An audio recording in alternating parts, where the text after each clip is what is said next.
अष्टावक्र गीता, पहला अध्याय। राजा जनक का प्रश्न वयोवृद्ध। राजा जनक बालक अष्टावक्र से पूछते हैं, हे प्रभु, ज्ञान की प्राप्ति कैसे होती है? मुक्ति कैसे प्राप्त होती है? वैराग्य कैसे प्राप्त किया जाता है? कृपया इन सभी विषयों के बारे में मुझे बताएं। 1. अष्टावक्र का उत्तर बा। श्री अष्टावक्र उत्तर देते हैं, यदि आप मुक्ति प्राप्त करना चाहते हैं तो विषयों की इच्छा को विष के समान त्याग दें। क्षमा, सरलता, दया, संतोष और सत्य का अमृत रूप में सेवन करें। 2. आप न पृथ्वी हैं, न जल, न अग्नि, न वायु, न आकाश है।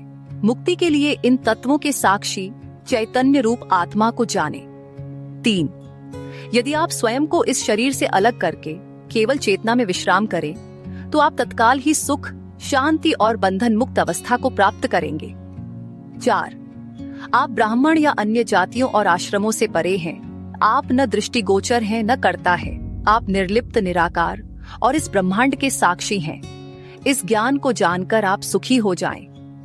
5. धर्म, अधर्म, सुख और दुख मस्तिष्क से जुड़ते हैं, लेकिन सर्वव्यापक आप से नहीं जुड़े हैं। आप न कर्ता है, न भोगी हैं। आप सदा मुक्त हैं। 6. आप समस्त ब्रह्मांड के एकमात्र दृष्टा हैं। आप सदा मुक्त हैं। आपका बंधन केवल इस भ्रम से है कि आप किसी अन्य को दृष्टा मानते हैं। 7. अहंकार के प्रभाव से आप यह मानते हैं कि मैं करता हूँ, लेकिन यदि आप यह विश्वास करें कि मैं करता नहीं हूँ तो इस अमृत से पीकर आप सुखी हो सकते हैं। 8. मैं एक शुद्ध ज्ञान हूँ। इस निश्चय रूपी अग्नि से अज्ञान के वन को जला दें। इस प्रकार शोक मुक्त होकर सुखी हो जाएं। 9.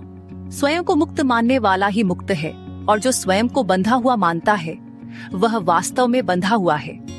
ये सत्य है कि जैसी बुद्धि होती है वैसी ही गति होती है। 11. आत्मा साक्षी, सर्वव्यापी, पूर्ण, एक मुक्त चेतन, अक्रिय, असंग, इच्छा रहित और शांत है। ये भ्रमवश ही सांसारिक प्रतीत होती है। 12. अपरिवर्तनीय, चेतन और अद्वैत आत्मा का चिंतन करें और मैं के भ्रम रूपी आभास से मुक्त होकर बाह्य विश्व को अपने भीतर अनुभव करें। 13. बहुत समय से आप मैं शरीर हूँ के भ्रम से बंधे हैं। स्वयं को अनुभव करें और ज्ञान रूपी तलवार से इस बंधन को काटकर सुखी हो जाएं। 14. आप असंग, अक्रिय, स्वयं प्रकाशवान और दोष मुक्त हैं। मस्तिष्क को शांत रखने के लिए ध्यान का प्रयास ही बंधन है। 15. यह संपूर्ण ब्रह्मांड आपके द्वारा व्याप्त किया हुआ है। वास्तव में ये शुद्ध और ज्ञान स्वरूप आप ही हैं। छोटेपन की भावना से मुक्त रहे। 16. यह अध्याय आत्मज्ञान और मुक्ति की प्राप्ति के मार्ग पर गहरे उपदेश देता है।